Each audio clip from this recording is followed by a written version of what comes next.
Un pays en guerre aligne pourtant 1000 bus neufs chaque matin. Dans un contexte où l'aide extérieure domine encore les décisions africaines, cette flotte financée uniquement par l'or et le coton bouscule toutes les certitudes établies. Que signifie réellement cette rupture pour l'avenir régional, surtout avec Ibrahim Traoré au centre du projet? Un signal inattendu surgit. Ce récit ne se limite pas à décrire un exploit technique ou une réussite logistique. Il cherche à comprendre comment un pays fragilisé a pu transformer une contrainte structurelle en levier stratégique. L'enjeu central est clair, montrer pourquoi ce modèle change profondément les équilibres économiques africains.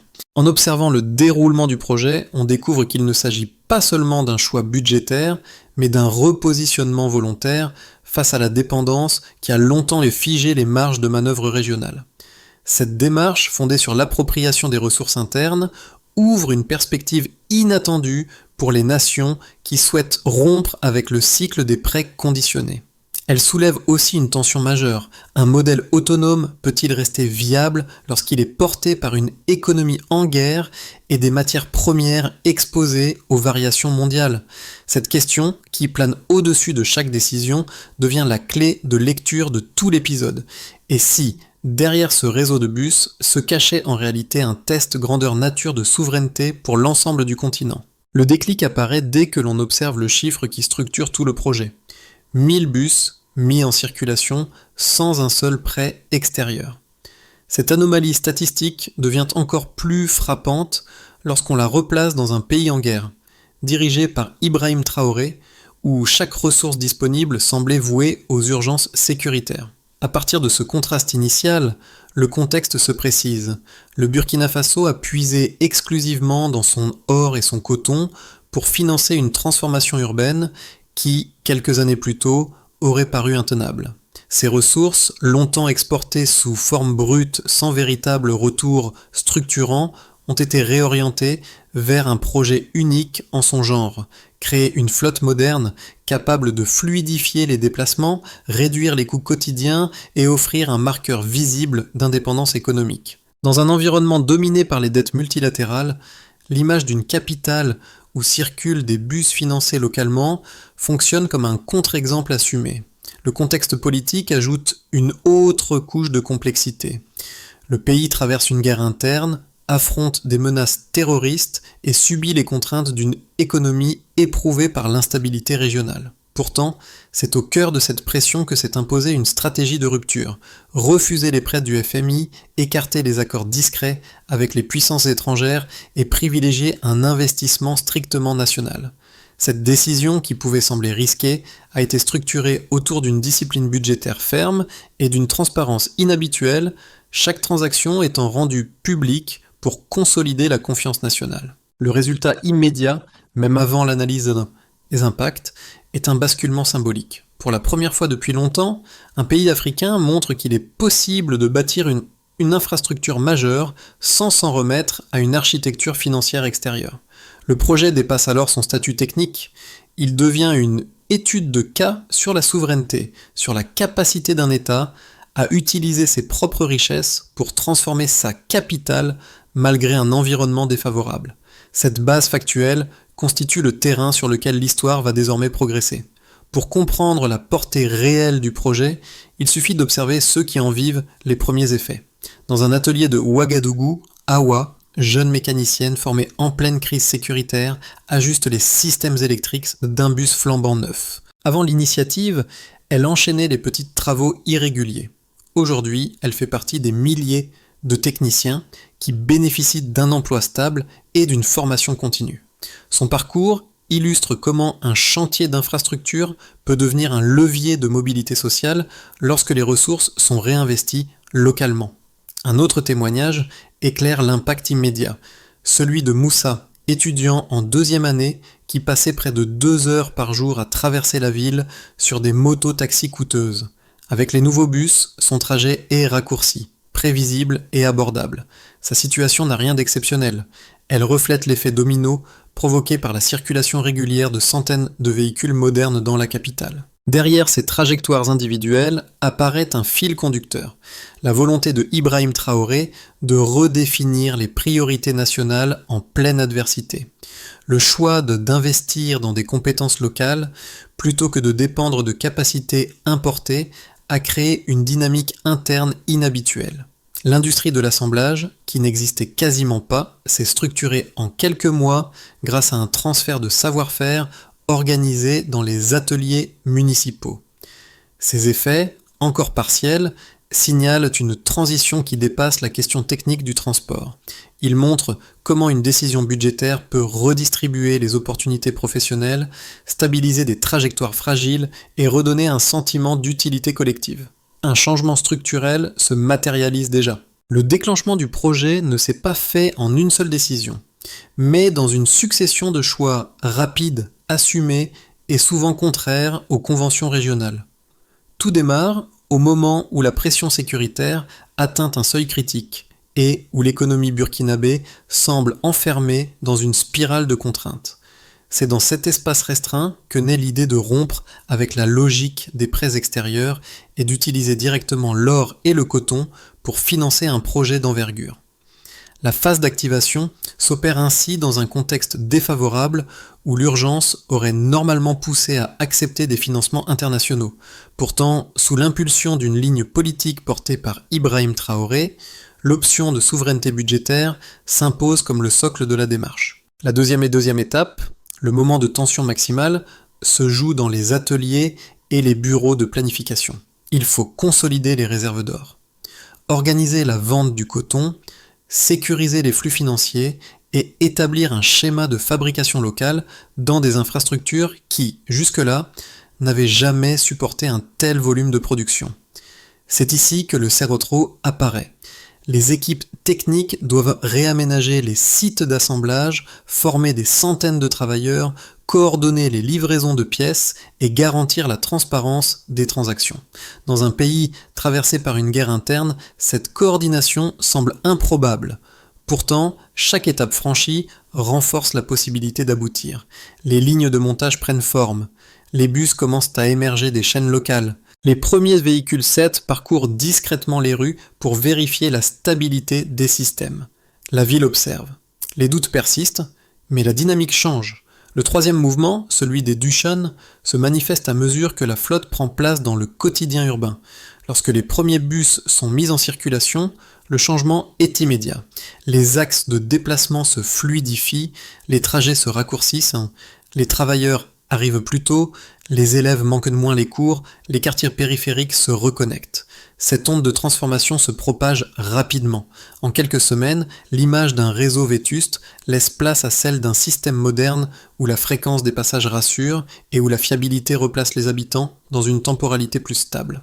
Pour beaucoup, ce n'est pas seulement un service public qui s'améliore, mais une part de dignité retrouvée. En arrière-plan, la mécanique financière continue de fonctionner sans endettement. Chaque journée d'exploitation nourrit la preuve que le modèle peut tenir. Les recettes locales stabilisent une partie du coût opérationnel. Les ateliers, désormais actifs et structurés, conservent des emplois pérennes.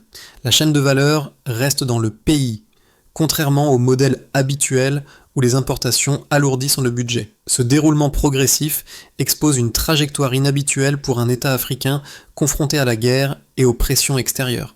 Il montre comment une stratégie peut naître dans l'adversité, atteindre son sommet dans l'organisation interne et diffuser ses effets bien au-delà de l'infrastructure. Cette chronologie, rythmée par des décisions fermes, dessine un scénario où souveraineté et discipline deviennent plus qu'un slogan politique, un mécanisme opérationnel. Le projet n'a pas encore livré toutes ses conséquences, mais les secousses induites prouvent qu'un pays peut, même dans l'instabilité, réécrire ses priorités et modifier ses structures sans recourir à la dette. Le changement devient tangible dès que l'on compare la situation de départ à ce que produit aujourd'hui le réseau. Un système de transport presque inexistant a laissé place à 1000 bus modernes circulant quotidiennement dans la capitale. Cette transition rapide illustre un déplacement concret de capacité publique dans un laps de temps restreint. L'ampleur du saut ne se mesure pas seulement en volume, mais dans la manière dont il a été financé, structuré et intégré à la vie urbaine. Le premier indicateur CLEF concerne l'investissement initial, évalué à plus de 1 million de dollars, provenant exclusivement des ventes d'or et de coton. Ce montant représente une réaffectation significative de ressources initialement vouées à combler les urgences budgétaires. Cette somme illustre la volonté ferme d'allouer les richesses nationales à un usage durable. Le deuxième chiffre majeur se manifeste dans l'emploi. Plus de 10 000 postes directs et indirects ont été créés grâce à la fabrication, la gestion et la maintenance de la flotte.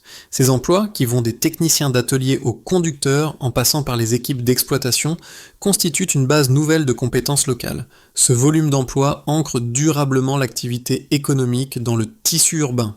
Le troisième indicateur touche aux effets sur les déplacements.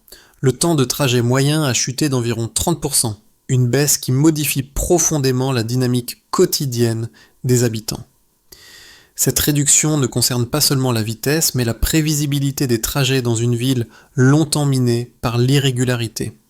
Cette baisse structure l'accès aux services essentiels et renforce la productivité locale. Ces trois chiffres, analysés ensemble, composent un tableau cohérent, un investissement soutenu par des ressources internes, un marché du travail dynamisé et un système de mobilité plus efficace. Mais ce tableau serait incomplet sans examiner la mécanique qui le rend possible. Le modèle repose sur une gestion encadrée, transparente et orientée vers la sobriété financière. Chaque transaction liée au projet a été rendue publique, consolidant une culture de responsabilité rarement observée dans des contextes de crise prolongée. Le rôle d'Ibrahim Traoré intervient ici comme un facteur d'alignement stratégique. Sa décision d'écarter les institutions financières internationales n'a pas seulement écarté les dettes, elle a également imposé une discipline budgétaire forte, devenue nécessaire pour éviter tout dérapage. Cette contrainte assumée oblige les équipes à optimiser chaque étape. Achat des matériaux, formation accélérée, circuit d'assemblage, maintenance internalisée. Le modèle ne repose donc pas uniquement sur l'abondance des ressources, mais sur leur utilisation contrôlée. L'impact social, quant à lui, s'étend au-delà des chiffres. Les quartiers périphériques, autrefois déconnectés, sont désormais reliés au centre. Les étudiants arrivent plus tôt au cours. Les travailleurs réduisent leur fatigue. Les familles accèdent plus facilement aux services de santé.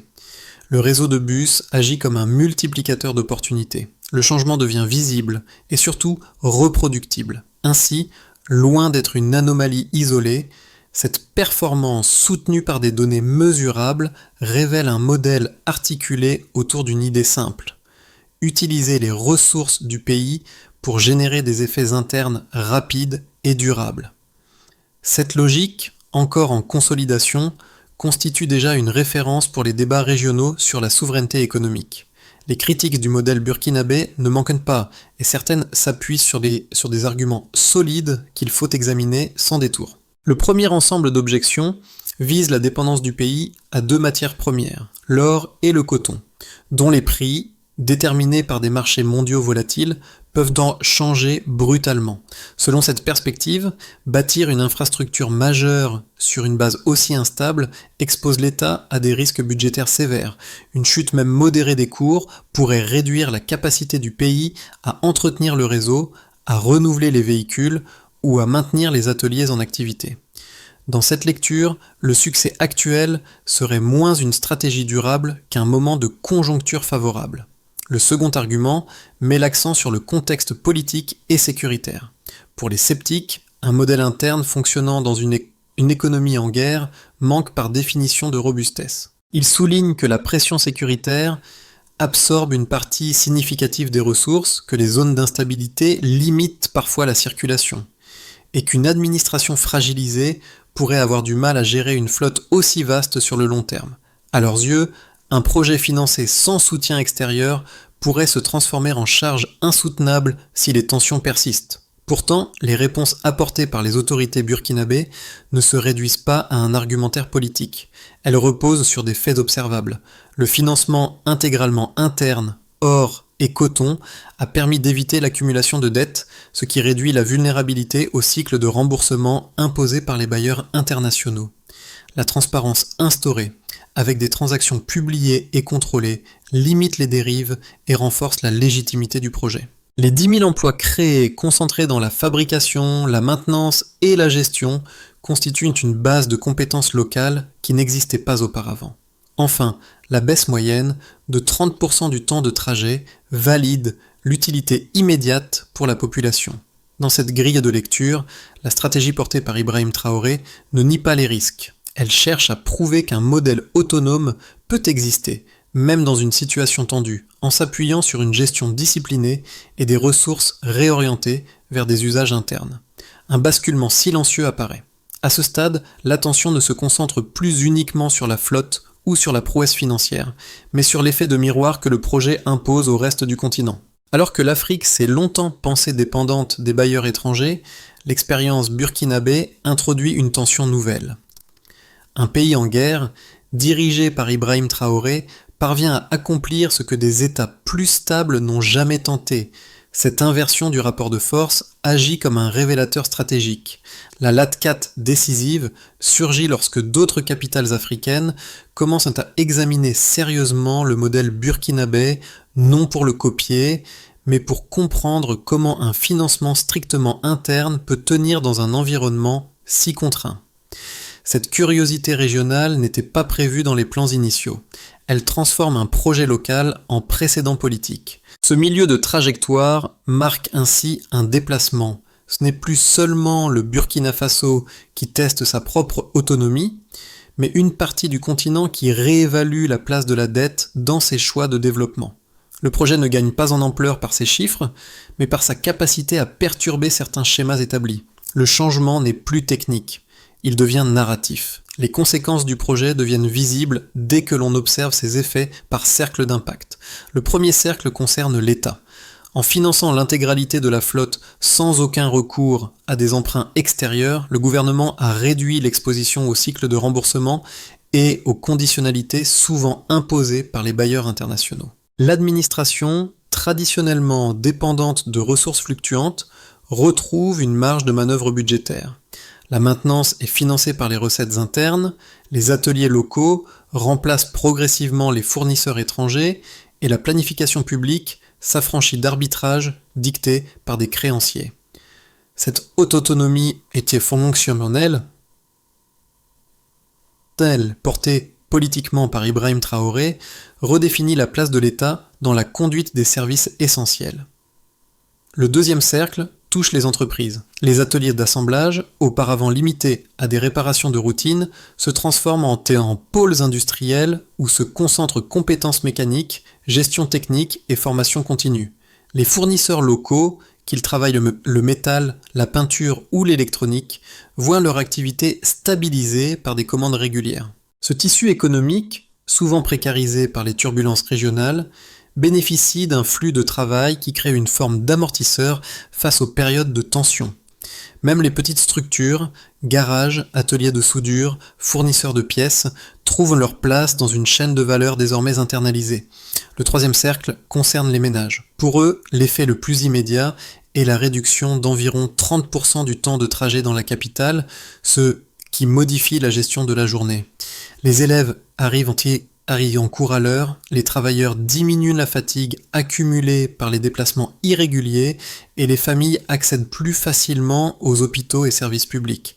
La baisse des coûts liés au déplacement renforce le pouvoir d'achat, surtout dans un contexte où le transport traditionnel représentait une part disproportionnée des dépenses quotidiennes. Le sentiment de fiabilité traduit un changement plus profond. La mobilité cesse d'être une contrainte et devient un outil d'intégration sociale. Le quatrième cercle s'étend au niveau régional et continental. L'expérience burkinabé, fondée sur un financement local et une discipline budgétaire rigoureuse, perturbe une logique dominante, celle selon laquelle le développement africain serait mécaniquement conditionné à la dette extérieure. L'apparition d'un modèle alternatif, testé dans un pays en guerre avec des ressources limitées et une pression politique intense, intrigue d'autres gouvernements. Sans être un schéma exportable tel quel, il démontre qu'un État peut créer une infrastructure d'envergure sans dépendre des institutions multilatérales.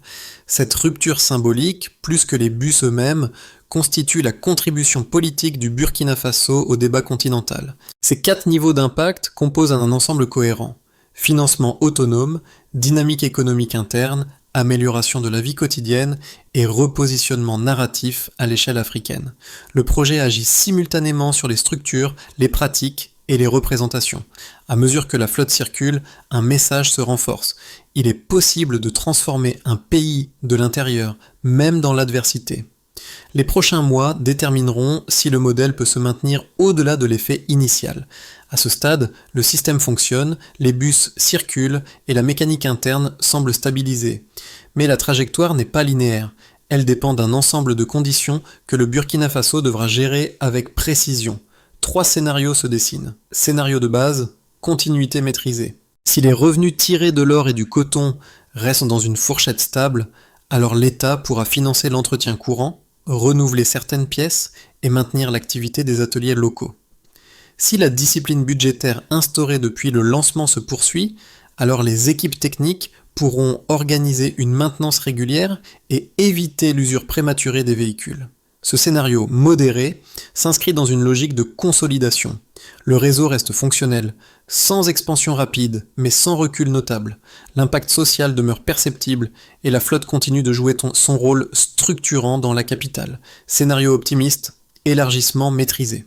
Si les retombées économiques observées dans les premiers mois s'intensifient, hausse de l'activité dans les ateliers, amélioration du pouvoir d'achat, circulation plus fluide, alors le Burkina Faso pourrait envisager d'étendre progressivement le modèle à d'autres villes. Si les partenariats internes s'organisent autour des compétences acquises, alors de nouvelles lignes d'assemblage pourraient émerger. Ce scénario suppose une coordination ferme, soutenue politiquement par Ibrahim Traoré et une gestion rigoureuse des ressources.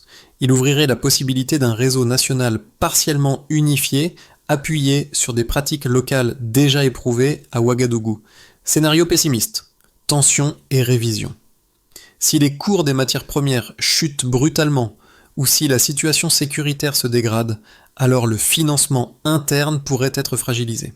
Si la pression budgétaire absorbe une partie des ressources initialement dédiées au transport, alors certaines lignes pourraient rallonger leurs intervalles ou la maintenance pourrait se retrouver sous contrainte. Ce scénario ne signifie pas l'effondrement du modèle, mais l'obligation de prioriser, ajuster, renégocier certaines allocations et, dans le pire des cas, envisager des solutions de financement externes qui remettraient partiellement en question l'autonomie actuelle. Ces 3 trajectoires ne prédisent pas l'avenir. Elles dessinent un espace de possibilités. Le défi des prochains mois sera de préserver ce qui fonctionne déjà tout en anticipant ce qui pourrait menacer la cohérence du système. L'histoire du Burkina Faso touche parce qu'elle renvoie chacun à une question simple. Que représente aujourd'hui la possibilité de construire avec ses propres moyens ? Pour les jeunes Africains, souvent confrontés à un discours fataliste sur les limites structurelles du continent, le projet des 1000 bus agit comme un repère inattendu. Ils y voient la preuve qu'un savoir-faire local peut émerger même dans un environnement instable, que la formation technique peut ouvrir des trajectoires professionnelles solides et que les choix publics ne sont pas condamnés à suivre des modèles importés. Cette perception ne relève pas d'un optimisme naïf. Elle naît du constat concret que des milliers d'emplois ont été créés et que des compétences ont circulé là où elles avaient longtemps stagné. Pour la diaspora, cette transformation évoque un point de bascule plus intime. Beaucoup ont quitté leur pays d'origine, faute d'opportunités, de stabilité ou de perspectives professionnelles. Le fait qu'un État parvienne à bâtir un projet national sans dépendre de la dette extérieure réactive un sentiment d'appartenance. Il devient possible d'imaginer un retour, une collaboration ou simplement un soutien plus affirmé aux initiatives continentales. Le modèle burkinabé, qu'on le considère fragile ou prometteur, rappelle que des dynamiques internes peuvent renaître même en période de crise. Quant aux observateurs internationaux, ils découvrent un cas qui ne correspond pas aux grilles d'analyse habituelles. Voir un pays en guerre financer seul une infrastructure majeure oblige à reconsidérer certaines hypothèses sur la dépendance soutien structurel et les marges de manœuvre économiques. Le projet ne résout pas toutes les contraintes, mais il montre que la souveraineté peut se manifester dans des actes concrets, visibles et mesurables. En somme, chacun y trouve un miroir différent, mais tous y lisent une même idée. Une alternative existe. Pour que le modèle burkinabé se consolide et serve de référence continentale, il doit suivre une trajectoire méthodique, articulée autour de quelques étapes précises. La première consiste à maintenir une transparence stricte dans la gestion des ressources. Ce sont les institutions publiques supervisant les budgets. Elles publient chaque transaction liée au réseau. Cela se déroule de manière régulière, de manière mensuelle. L'évaluation repose sur le niveau d'accès public au rapport et la régularité des audits. Ce mécanisme, encouragé politiquement par Ibrahim Traoré, garantit que la confiance citoyenne reste un pilier du système. La deuxième étape vise à renforcer les compétences locales. Ce sont les institutions publiques les ateliers municipaux et les centres de formation technique. Ils élargissent les programmes de formation en intégrant maintenance avancée, électricité embarquée et gestion des lignes. Cela se déroule de manière régulière sur des cycles trimestriels. L'évaluation repose sur le nombre de diplômés intégrés dans les équipes techniques et la réduction des pannes liées à des erreurs humaines. Cette montée en capacité transforme le réseau en écosystème industriel durable. La troisième étape consiste à structurer des partenariats internes. Ce sont les institutions publiques les municipalités, les coopératives et les petites entreprises locales. Elles standardisent leurs méthodes pour assurer une chaîne d'approvisionnement cohérente. Cela se déroule de manière régulière. Progressivement, à mesure que les besoins d'entretien augmentent. L'évaluation repose sur la part de composants produits localement et le temps moyen d'intervention en atelier. La quatrième étape porte sur la gestion budgétaire. Ce sont les institutions publiques le ministère de l'économie. Que fait-il ? Il stabilise les réserves issues de l'or et du coton pour éviter les tensions liées aux fluctuations. Cela se déroule de manière régulière à chaque ajustement trimestriel. L'évaluation repose sur la capacité du réseau à financer son entretien sans recours externe. En suivant ces étapes, le projet se protège des fragilités internes tout en consolidant ses bases structurantes. Lorsque l'on revient dans l'atelier où AWA ajuste encore les circuits d'un bus, la trajectoire du projet prend une dimension plus intime. Ce lieu n'est plus seulement un espace de travail, il symbolise la manière dont un choix politique a pu réorganiser le quotidien de milliers de personnes. Autour d'elle, les outils, la peinture fraîche et les carcasses métalliques rappellent que la souveraineté n'est pas un concept théorique, mais une pratique patiente, répétée, parfois rude. Si les premiers mois ont été marqués par la discipline budgétaire et la reconstruction d'une capacité industrielle locale, c'est ici que l'on mesure la portée humaine de l'initiative.